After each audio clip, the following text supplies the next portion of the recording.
So here's the scoop. I dove into my second halal love story and it's been a roller coaster. You see, about a month ago, I devoured the Love from A to Z series by the incredible S.K. Ali and I fell head over heels for it. So naturally, I ordered a fresh batch of halal love stories and embarked on a literally adventure I never knew I needed. Journey to Hidayah, all her rage, and as long as the lemon trees grows. I cracked open the first one to understand what all the buzz was about. As long as the lemon trees grows. Now here's a twist. I usually breeze through books in a week. To keep myself on track, I even marked my book to monitor my progress. But 30 pages in, I was sighing. 80 pages in, I had to put the book down and I was baffled. You see, I was expecting a heartwarming love story, but this one was unexpectedly heavy. And guess what? I'm not alone. Turns out others felt the same way. My DMs were flooded with considerations. Here's the deal. I knew I couldn't just quit or postpone it indefinitely, so I decided to take on the challenge of finishing this book within 24 hours. So here's the journey of finishing As Long as the Lemon Trees Grow in 48 hours. Quick disclaimer for those who aren't familiar with the book.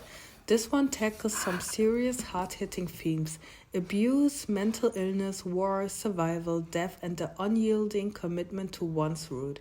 But here's the catch. You've got to traverse all of that to uncover the love buried beneath. So buckle up, folks. Let's embark on this emotional roller coaster and discover if this book is truly a gem or if it's just caught in the hype. So I will stop my first 60-minute batch and then I have tutoring lessons, then I'll continue reading, then pray, then see how it goes. But today I want to finish and start. I'm gonna read no phone, no social media, nothing. Let's get into it.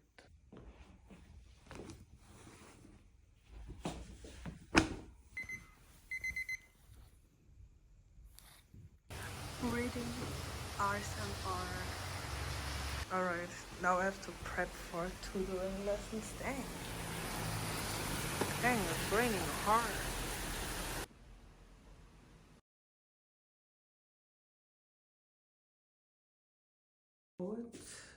To continue to read, it is 9:48. I'll read for 1 more hour. Okay. Continuing to read during my break. I got almost half still to read.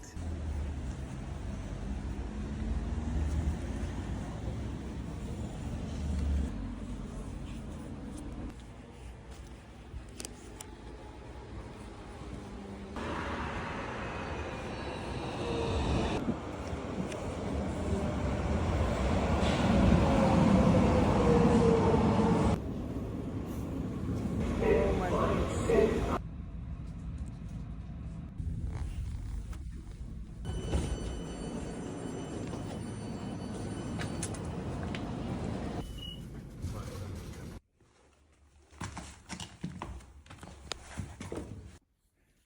Alright, after we had a friend.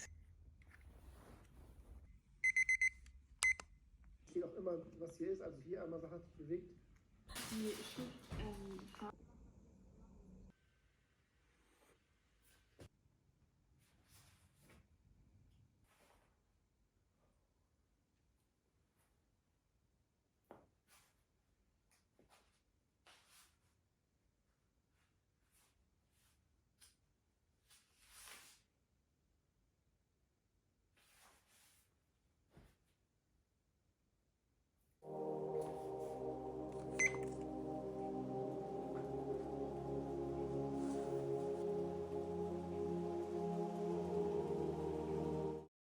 Pages to go until 412.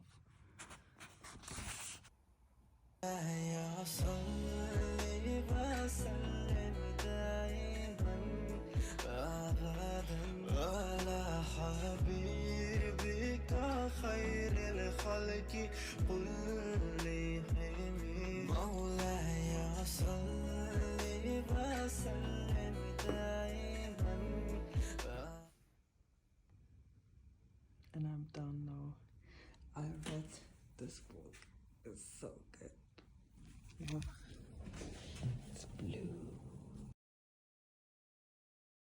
My favorite passage is the passage where she finally understands what Kaf is when he leaves. This moment, everything about this. Okay, let's read. I told you before when you asked me where it would go. I'm everywhere, but I won't be there with you physically, not like in Syria. I shiver.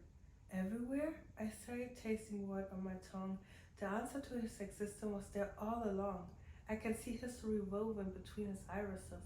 Everywhere. Since the beginning of time. I've awoken in people's hearts. I've been giving many names in countless languages. In yours, I'm Kaf.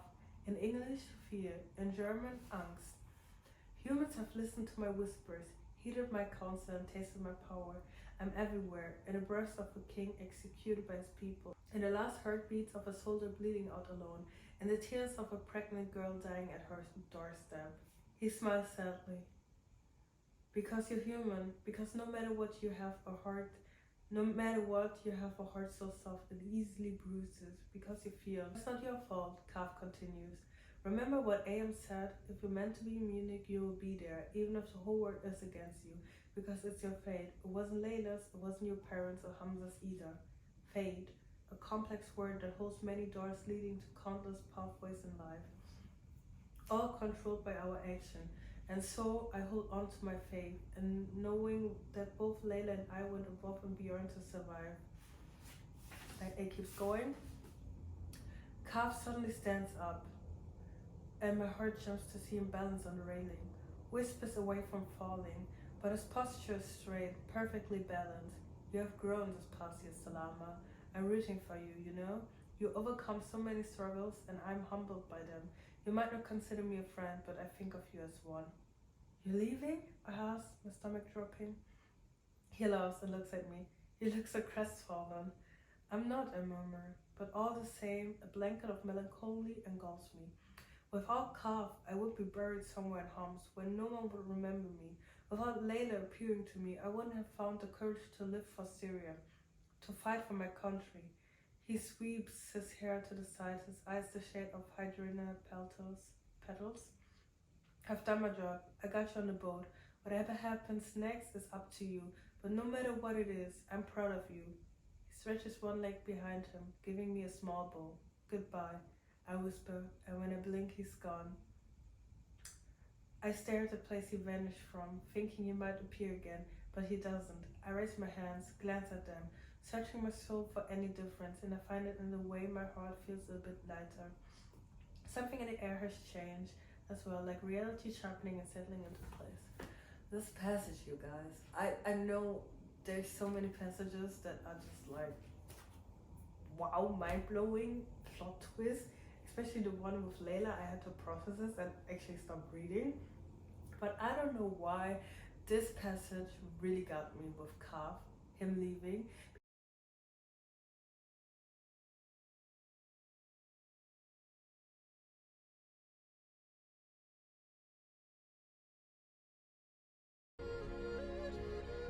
It looks like a body. Well, the way you fell from the sky, I thought that maybe you were an angel or something. What?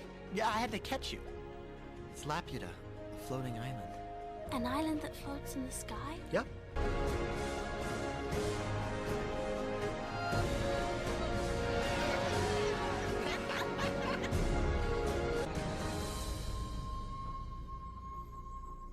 The Earth speaks to all of us, and if we listen, we can understand.